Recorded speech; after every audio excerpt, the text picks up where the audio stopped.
Hello everyone, I'm Satish, Assistant Professor of English. Today I would like to discuss a short story titled The Goddess of Revenge. It is written by Lalithambika Antherjanam. This story is prescribed to final year optional students of Davangere University.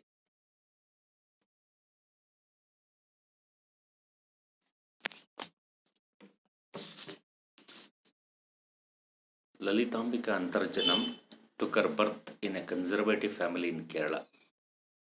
She had little formal education. However, her father appointed a private tutor who taught the child, which was unusual at that time. Although she was part of the most powerful landholding Brahmin caste of Kerala, her life work was the exposure and destruction of the hypocrisy, violence, and injustice with which women were treated in Nambudiri society in Kerala.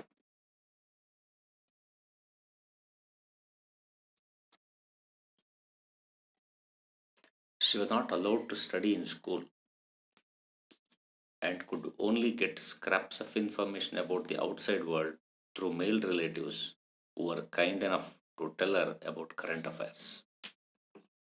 She knew a little about the ongoing Indian freedom movement and longed to take part. In 1926, she was married in the prescribed way to a farmer, Narayanan Nambudiri. As a wife, she now lost all contact with the outside world, and her day consisted of hard routine of physical labor in smoky kitchens and damp closed courtyards, petty domestic politics, and the fears and jealousies of other similarly imprisoned women.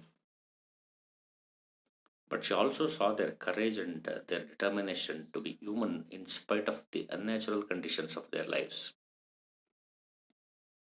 In this world, her only outlet was her writing, which she did in secret. At the end of a working day that began before dawn, she would put her children to sleep, bar the door, and write in the light of a tiny lamp. Constant exposure to smoke and inadequate lighting began to destroy her eyes.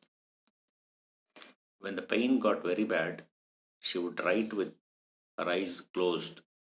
The frustration and degradation of her caste sisters moved Lalithambika to expose their plight in her celebrated Malayalam novel Agnisakshi. The novel was later made into a film with the same title in 1997.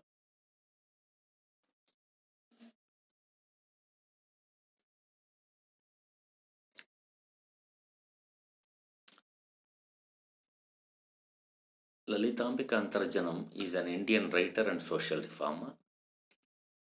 She contributed significantly to feminist literature. Nambudiri custom allowed only the eldest son to marry within the caste. All the other contracted sambandhams with women from other castes, usually with the matrilineal Nayars. This ensured that inheritance through the male line was always undisputed, since the children of sambandhams did not have the right to inherit. As a result, many Nambudiri women remain unmarried all their lives. They lived in restrictions that amounted to rigorous imprisonment. They were not supposed to let the sun's rays touch their bodies. Any slip or shadow of suspicion would condemn them to being tried by the Smarthavicharam codes of male elders.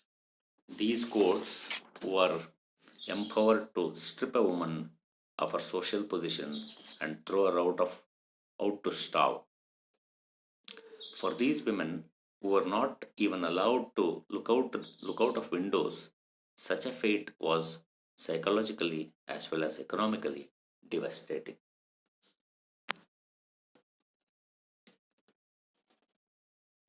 On rare occasions, when Antherjanams left the house, they had to envelop their whole bodies in a thick cloak and carry a leaf umbrella whose canopy reached to their waists, so that they could only see their own feet when walking.